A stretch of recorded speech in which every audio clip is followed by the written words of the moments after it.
Oi, gente, tudo bem? Hoje vamos falar um pouquinho sobre as bactérias. E, primeiramente, eu gostaria de perguntar para vocês: existem bactérias boazinhas? Toda vez que a gente fala, nossa, tá cheio de bactéria, tem micróbios, germes, a gente logo já lembra das coisas ruins, coisas, né, que trazem doenças pra gente, mas muito pelo contrário, as bactérias podem ser benéficas, sim, e imprescindíveis, inclusive, na nossa vida. Qual que é o reino das bactérias, né? A gente estudou um pouquinho sobre taxonomia sistemática. Então, que reino que estão inseridas as bactérias? As bactérias estão no reino Monera, e o reino Monera é caracterizado por organismos unicelulares, ou seja, organismos formados por apenas uma célula, organismos procariontes, que logo eu já explico o que são, e elas podem ter como nutrição, né, elas podem ser autotróficas ou heterotróficas, dependendo do tipo de bactéria que são. Também pensando lá na taxonomia e na sistemática, a gente estuda a parte da filogenia, né, que a gente estuda a história evolutiva dos seres vivos. Então, a gente tem aqueles táxons conhecidos como reino, filo, classe, ordem, família, gênero e espécies. E depois de um tempo foram criados 3 domínios. Os domínios ficam acima da taxonomia reino. Então, a gente tem o reino Monera, e acima do reino Monera, a gente tem vários reinos. Já que a gente está aqui falando do Monera, a gente tem 3 domínios. E desses 3 domínios, 2 deles são de organismos procariontes. Então, a gente tem o domínio bactéria, que é as eubactérias, que são as bactérias verdadeiras, as arqueobactérias ou arqueias, que são bactérias de ambientes extremos, e os eucária ou eucariontes, que são todos os organismos que possuem células eucariontes, que têm núcleo organizado, organelas membranosas, enfim, já vamos falar disso já já.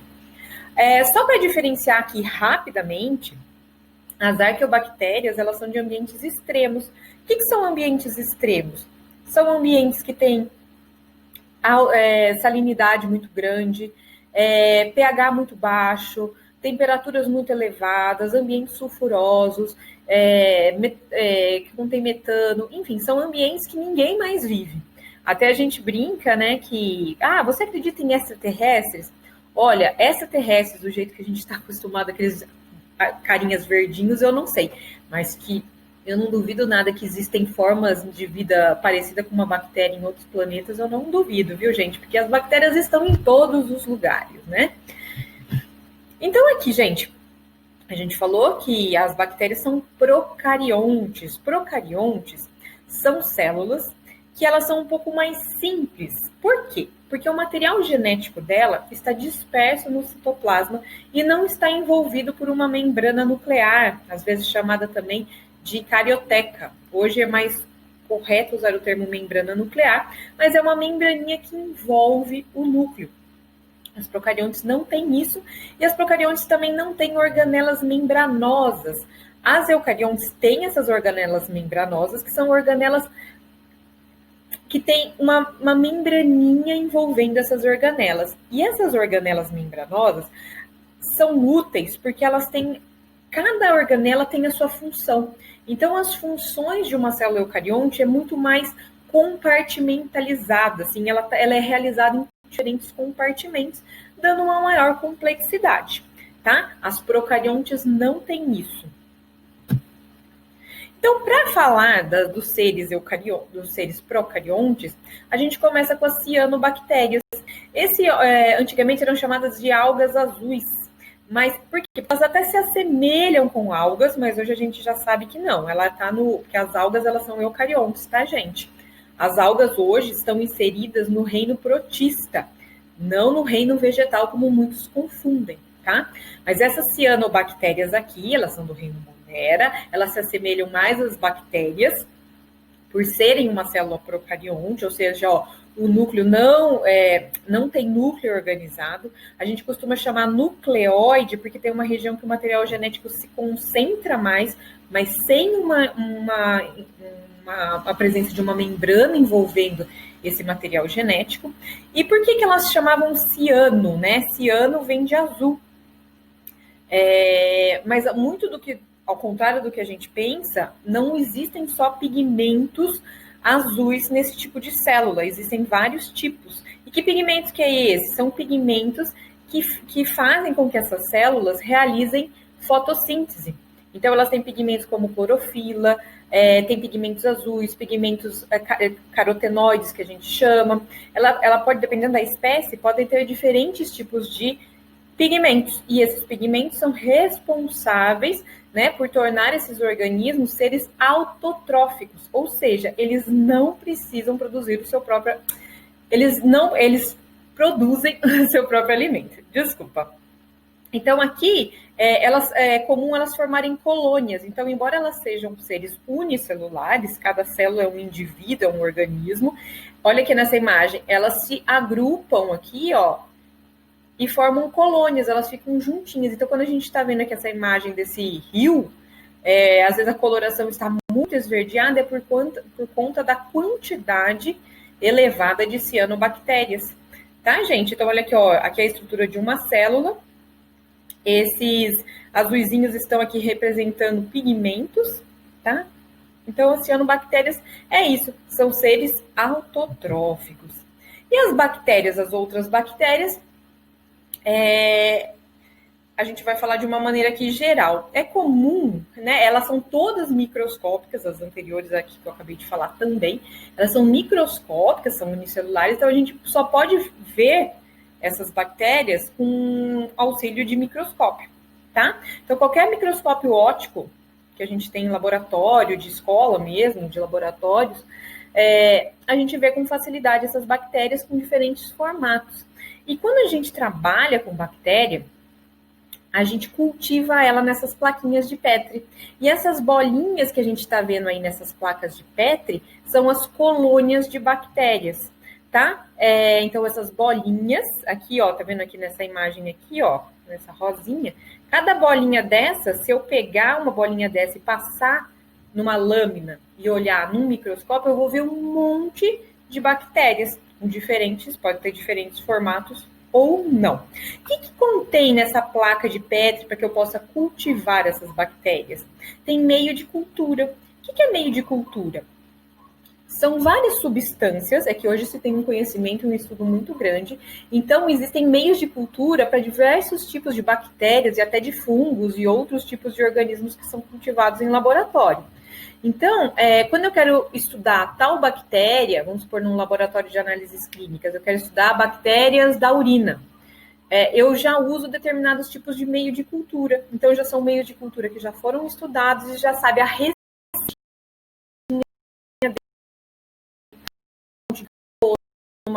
nutriente, o pH adequado para o crescimento daquela bactéria. Aí o que é feito? A gente cultiva essa bactéria nessa plaquinha que parece uma gelatininha, ela fica sólida, esse meio de cultura fica sólido nessa placa, e a gente cultiva a bactéria ali. Aí a gente põe essa plaquinha numa estufa com uma temperatura ideal para o crescimento daquela bactéria, pode ser 37 graus, pode ser 30 graus, depende da espécie. Aí, pode ser, no dia seguinte eu vou lá, olho essa placa e vejo um monte de colônia. Aí eu posso fazer vários estudos, várias colorações, enfim. Tá, gente? Então, quando a gente olha essa imagem de uma placa de Petri, contendo essas bolinhas, são colônias de bactérias que eu vou estudar por algum motivo. Aqui, só para ilustrar, que eu acabei de falar do exame de urina. Quando a gente faz um exame de urina, o que o laboratório faz? Ele coleta a nossa urina e cultiva essa urina no meio de cultura. E existem vários tipos de meio de cultura, tá, gente? Tem esse daqui, parece que hoje em dia nem usa mais esse, tá? Mas eu coloquei aqui, porque quando chegava, eu lembro quando eu fazia estágio em laboratório de análises clínicas, chegava a urina no potinho, a gente enfiava esse meio de cultura aqui, que já era, abria assim, ó, enfiava isso dentro da urina, fechava, mas não totalmente, porque tem bactérias que produzem gases e poderia estourar esse tubinho. Então, deixa semi-aberto e colocava numa estufa, numa temperatura controlada. E aí, no dia seguinte, a gente observava se tinha o crescimento de bactéria. É muito fácil, gente, até alimentos na nossa geladeira ou que estão fora da geladeira, Presunto, por exemplo, você pega presunto, deixa vencer na sua geladeira, deixa um mês lá e olha, ele tá meio melequento, assim, sabe? O que é isso? Bactéria que cresceu ali, tá? Então é parecido com meio de cultura, assim, você tá dando comida e a bactéria tá ali se alimentando, tá? Considerando que ela tá, no caso dessas espécies que a gente cultiva aí, são heterotróficas, elas vão utilizar o alimento ali daquele meio de cultura para crescer e se reproduzir, tá? Aqui tem um exemplo de também, ó, tá vendo? Todas essas estruturinhas aqui, ó, que cresceram nesse meio, são colônias de bactéria. Aqui é uma imagem de um negócio, de um exame que chama antibiograma. Também parece que não é mais feito desse jeito. Mas aqui o que foi feito? Ó, foi cultivado bactéria nessa placa grandona e foi inserido discos com diferentes tipos de antibiótico. Então, se você ver aqui, ó, vamos pegar esse exemplo aqui. Tem a bactéria é o amarelinho, ó, ela cresceu nesse amarelinho. Então, aqui tem um disquinho de antibiótico. Cada um desses é um tipo de antibiótico. Então, o antibiótico ele vai se difundindo nesse meio. E como forma que esse halo de inibição, que a gente chama, significa que o antibiótico está matando essa bactéria. Então, quanto maior esse círculo, esse halo, mais eficiente está sendo esse antibiótico para matar essa determinada bactéria que eu cultivei aqui nessa placa, tá? Se a gente olhar esses dois aqui, olha aqui, gente. Até esse a gente pode incluir, mas vamos pensar nesse, ó. A bactéria está sendo resistente a esse antibiótico. Como que eu sei? Porque, tá vendo? Ela está crescendo do lado, quase que em cima do antibiótico, tá? Então, lembrando, esses disquinhos, eles contêm uma substância que compõe, que é o princípio ativo de cada antibiótico. Então, a gente pode falar que nesses dois casos aqui, ó, a bactéria está sendo resistente ao antibiótico e aqui ela está sendo sensível, ok? Aqui, gente, eu volto de novo uma imagem de uma célula procarionte, né? Só para dizer que não tem organelas membranosas. Aqui, ó, o material genético, ele fica condensado numa região, eu chamo isso de nucleóide, mas não é um núcleo, não tem membrana nuclear, tá? Aqui não está mostrando, mas elas têm ribossomos, são organelas, mas que não são organelas membranosas, tá? Diferente de uma mitocôndria, por exemplo, tá? E aqui, gente, muito cuidado, nessa imagem tem um flagelo. Este flagelo é diferente de um flagelo de um espermatozoide, por exemplo. Eles podem até ter a mesma função de locomoção, mas como são células diferentes, eles têm constituições diferentes. E nem toda, é que nessa imagem está uma imagem geral, nem toda bactéria tem flagelo, tá? Nem todo ser procarionte tem flagelo, nem todo ser procarionte tem essas estruturas chamadas fímbrias, tá? Aí varia de espécie para espécie. Deixa eu mostrar aqui para vocês, ó. O que é obrigatório ter numa célula procarionte? Toda célula procarionte, assim como toda célula, tem que ter membrana plasmática. O que é membrana plasmática? É a membrana que envolve a célula, né? Que tem lá o núcleo, citoplasma, organelas. Tem que ter uma membrana. Essa membrana faz as trocas, né? Do que é do meio interno para o meio externo. Então, toda célula procarionte, ou mesmo eucarionte, tem que ter membrana. Tem ribossomo. Por que tem ribossomo? Porque tem que ter síntese de proteína. E o ribossomo é a organela responsável pela síntese proteica. Toda célula procarionte tem uma parede celular. A parede celular, ela é externa à membrana plasmática. O que vai diferenciar? Lembra que logo no início da aula eu falei que tem as arqueobactérias e as eubactérias. As arqueobactérias, elas não têm parede celular com essa substância aqui típica das eubactérias, que chama peptídeo-glicano, tá? Já eu explico para vocês. E toda célula procarionte tem que ter um material genético, porque tem que ter uma informação genética para produzir todas as substâncias que formam ali aquela célula. Agora, o que não é obrigatório nas células procariontes? Ou seja, ela só existe em alguns tipos de bactérias. Então, cápsula. O que é cápsula? Então, eu falei para vocês que a célula procarionte tem que ter uma membrana e tem uma parede celular. Então, vamos pensar aqui, ó, que é uma célula procarionte, ela tem membrana, a parede celular fica externa, e algumas bactérias têm uma outra capinha chamada cápsula, que aqui nessa imagem a gente vê aqui, ó, a cápsula. Ela é mais externa ainda. Nem todas têm, algumas podem ter. E para que serve? Ela é uma proteção extra. Ela pode ser ela pode ajudar, inclusive, as bactérias que são patogênicas. Muitas vezes, a patogenicidade dela está relacionada com essa cápsula. Então, vamos supor, quando entra uma bactéria no meu organismo, uma bactéria patogênica, as minhas células de defesa vão combater.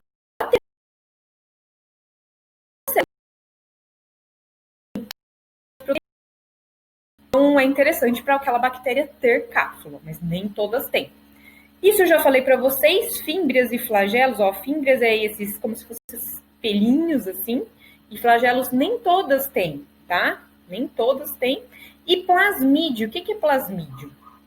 Deixa eu voltar aqui um pouquinho.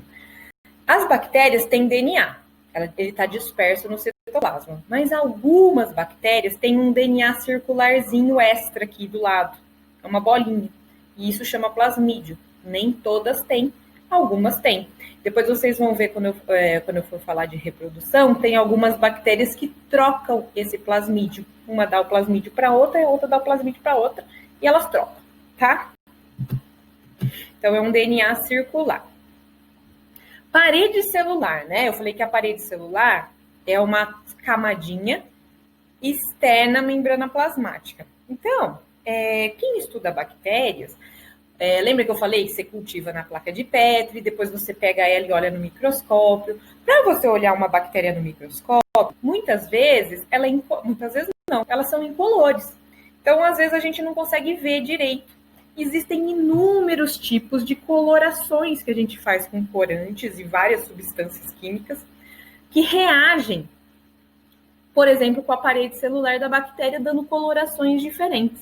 Aí você fala, mas professora, para que serve isso?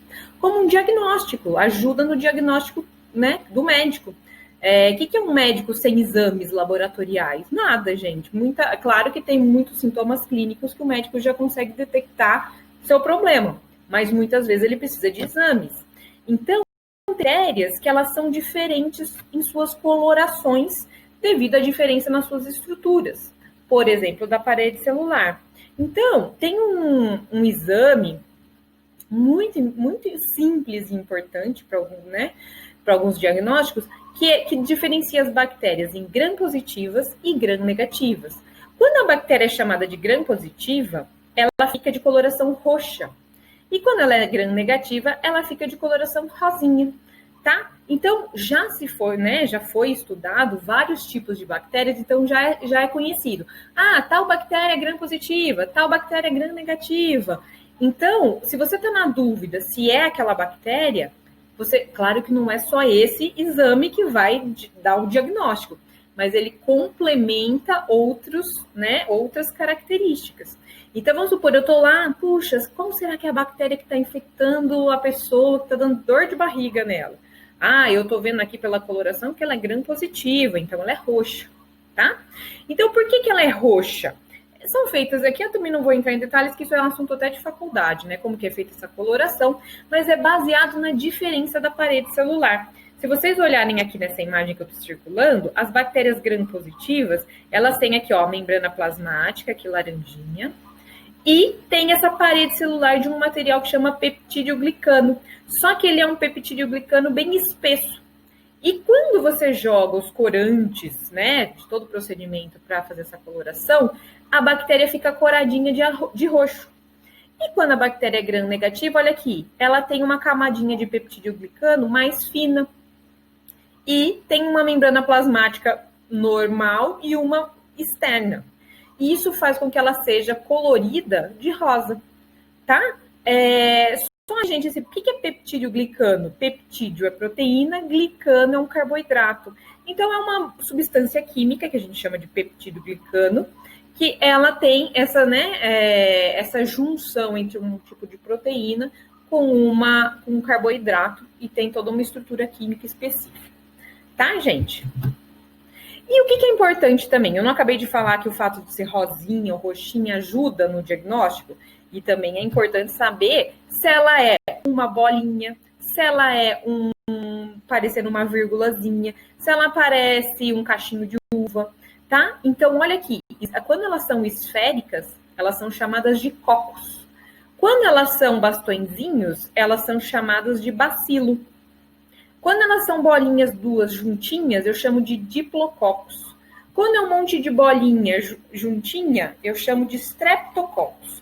E quando é um monte de bacilo juntinho, eu chamo de streptobacilo. Então, aqui, ó, aqui streptococcus, existe streptobacilo. Aqui, ó, tá aqui embaixo, ó, bacilo, tem os bacilos. Então, eu posso falar, esse é um bacilo gram-positivo. Olha aqui, ó. Tá vendo? Aqui, ó, eu posso, vamos pegar esse roxinho aqui, ó. Isso aqui é um bacilo gram-positivo, porque ele tem um formato de bastão e é roxo, tá? Isso ajuda muito, tá? Aqui, Staphylococcus é quando os cocos, as bolinhas, juntam e formam, parece um cachinho de uva, tá? Que mais? Ó, tem formato aqui de espirilo, vibrião. Quando você vê alguma bactéria que ela tem flagelinhos, tá? Então, existem várias morfologias de bactérias. Então, como eu disse para vocês, elas podem ser bactérias gram-positivas, gram-negativas. Existem outras colorações, tá, gente? Quem estuda bactéria da tuberculose, por exemplo, tem uma coloração que chama coloração álcool ácido resistente, tá? São outras substâncias químicas que são utilizadas e que vão dar colorações diferentes. Então, você consegue fazer uma diferenciação baseado na morfologia ou na química da estrutura celular da bactéria, tá, gente? Então, por exemplo, aqui tem algum... aqui, ó. Deixa eu ver. Ó, Neisseria gonorrhea, aqui, ó, é um diplococcus, é uma bactéria que causa uma doença, né, aquela sexualmente transmissível, que é a chamada gonorreia. Olha aqui, ó, da cólera, olha como que é a morfologia da bactéria que causa a cólera, tá? Existem vários tipos. Isso aqui, gente, são desenhinhos que a gente faz de livro, né? Que são desenhos de livros. Aqui são imagens reais. Deixa eu tirar o meu rostinho daqui. São imagens de microscopia eletrônica. Existem microscópios ópticos, que são aqueles comuns, pequenininhos, que qualquer laboratório tem. E tem microscópios que são chamados microscópios eletrônicos, que são grandões, que são mais caros, mas que nos permite visualizar imagens tridimensional. Então, olha aqui, ó, esses bacilos aqui, ó, como que são bonitinhos, olha os focos aqui. E é isso, gente. Eu acho que para começar, né, depois no próximo vídeo eu falo sobre a reprodução das bactérias, mas a gente encontra bactérias em todos os lugares, a gente até chama elas de seres ubíquos, todo lugar eu encontro bactéria. Tem bactéria na minha pele, tem bactéria na minha garganta, tem bactéria nos alimentos, tem bactérias nas plantas, tem bactérias benéficas para a saúde, tem bactérias maléficas que são terríveis, tá? Então, elas estão por todas as partes. E é muito interessante estudá-las exatamente para ver tanta diferença que existe entre elas. Ok, gente, eu espero que vocês tenham gostado, para fazer só uma introdução a respeito desse universo. E nos vemos no próximo vídeo. Tchau, tchau!